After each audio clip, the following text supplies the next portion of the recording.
आप देख रहे हैं इंडिया टाउन न्यूज, भारत की बात।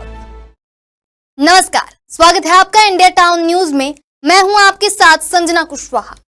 भिलाई नगर निगम इन दिनों अपने ही दावों के जाल में उलझा हुआ नजर आ रहा है। जी हां, एक तरफ तो निगम खुद को अतिक्रमण और भ्रष्टाचार के खिलाफ सख्त बताते नहीं थकता, वहीं दूसरी तरफ जब मामला किसी प्रभावशाली व्यक्ति से जुड़ जाता है तो वही सख्ती गायब हो जाती है। कुछ ऐसा ही नजारा देखने को मिला है वार्ड नंबर 20 वैशाली नगर के गुरु नानक मार्केट, जहां नाली निर्माण कार्य के नाम पर अतिक्रमण को नजरअंदाज किया जा रहा है और भ्रष्टाचार की बू चारों तरफ फैल चुकी। क्या है पूरा मामला, देखिए हमारे इस खास रिपोर्ट में।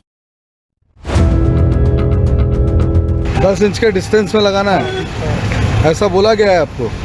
एस्टिमेट है आपके पास? मेन ठेकेदार कौन है? मेन ठेकेदार मतलब ठेके के बाद ठेका फिर ठेका, 3 ठेके में चल रहेगा।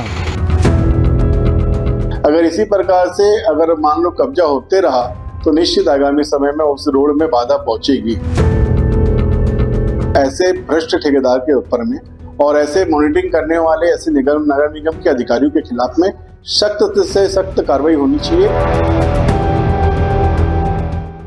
दरअसल नगर पालिका निगम जोन नंबर 1 के अंतर्गत वार्ड क्रमांक 20 में नाली निर्माण का काम चल रहा है। इस काम में MIC मेंबर रीता सिंह गेरा के निवास के सामने सड़क के हिस्से को काटकर नई नाली बनाई जा रही है, जबकि पहले से एक नाली मौजूद है जिस पर खुद MIC मेंबर का अतिक्रमण है। अब यहाँ सवाल ये उठता है कि जब निगम दूसरों के अतिक्रमण पर कार्रवाई की बात करता है तो फिर किसी पदाधिकारी के अतिक्रमण पर आंखें क्यों मूंद लेता है।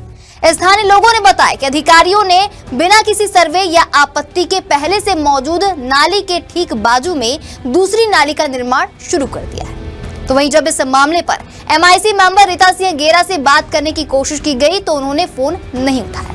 वहीं उनके परिजनों ने भी किसी तरह की प्रतिक्रिया देने से साफ इनकार दिया। अब बात करते हैं भ्रष्टाचार की। जिस नाली का निर्माण 38 लाख रुपए की लागत से 1500 मीटर तक होना बताया गया, वो असल में जमीन पर मुश्किल से 300 मीटर ही बनी। बाकी काम सिर्फ और सिर्फ कागजों में दिखाया गया। इतना ही नहीं, जहां बेस में पक्का सीमेंट कंक्रीट होना चाहिए वहां गिट्टी डालकर खानापूर्ति की जा रही है। सरिया लगाने के नाम पर भी बड़ा खेल चल रहा है, जहां 6 इंच की जगह 19 इंच के बॉक्स बनाकर कमजोर सरिया लगाया जा रहा है, जिससे साफ दिख रहा है कि यह नाली बारिश के पहले ही दबाव में टूट सकती है।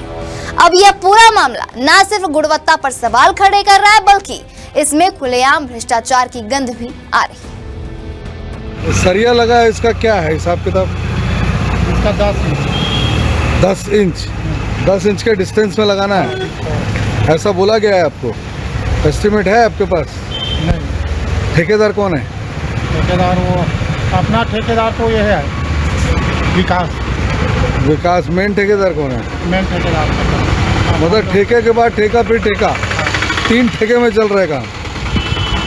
इससे पहले भी आज से लगभग 2017 में इसकी शिकायत की गई थी कि उस क्षेत्र में किसी के द्वारा एक नाली के ऊपर कब्जा करके गार्डन बनाया गया है और बाद में स्वयं वहां से उसी वार्ड से उस कब्जेदारी स्वयं पार्षद जब बनती है तो उसको कोई कुछ बोलता नहीं है और नगर निगम के महापौर परिषद के सदस्य है। जिस प्रकार से लोगों ने मेरी जो संज्ञान में डाला है, उस नाली को जब हमने देखा, वीडियो देखा, तो इससे लाभ साफ ये जाहिर होता है कि उस जगह में अवैध कब्जा किया गया है, उस नाली को बंद किया गया है। चूंकि वो नाली वो जो रोड है वो बहुत घनी रोड है, गौरव पथ को MR9 को जोड़ने वाली रोड है। वहाँ पे स्कूल संचालित होता है, वहाँ पे नगर निगम का जोन का कार्यालय है और मुख्य रोड है वो हाउसिंग बोर्ड कैलाश नगर जाने की।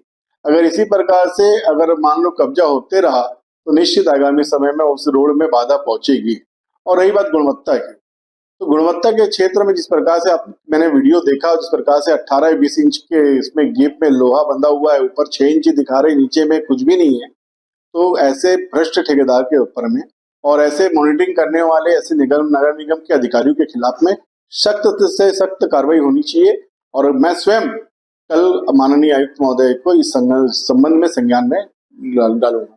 मेरे द्वारा जोन आयुक्त से जानकारी ली गई है, उनके द्वारा सूचित किया गया है कि जो गुणवत्ता अनुसार ही निर्माण कराया जा रहा है जो कार्यपालन अभियंता है उनको भी निर्देश दिए गए हैं कि लगातार और नियमित रूप से उसका निरीक्षण करेंगे और सुनिश्चित करेंगे कि गुणवत्तापूर्ण निर्माण हो। दूसरा, अतिक्रमण के संबंध में जानकारी मिली है और पूर्णतः कठोर तरीके से कार्रवाई करने के लिए निर्देश दिया गया है। कोई भी हो, जो नियमानुसार होगा वही कार्य हो, ऐसा सुनिश्चित। तो अब देखना होगा कि जांच सिर्फ कागजों में ही सीमित रहती है या वाकई किसी पर कार्रवाई होती है।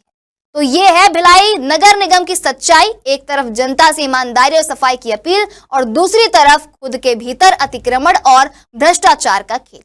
सवाल यहाँ पर यह है कि आखिर कब तक जनता के टैक्स के पैसे से ऐसे अधूरे और घटिया काम होते रहेंगे और कब किसी प्रभावशाली व्यक्ति पर भी कार्रवाई होगी जो आम नागरिकों पर की जाती है। अब इस मामले में आगे क्या होगा और क्या नहीं होगा, ये तो आने वाला वक्त बताएगा। हम आपको सारी अपडेट देते रहेंगे। देखते रहिए इंडिया टाउन न्यूज, भारत की बात। नमस्कार। आप देख रहे हैं इंडिया टाउन न्यूज, भारत की बात।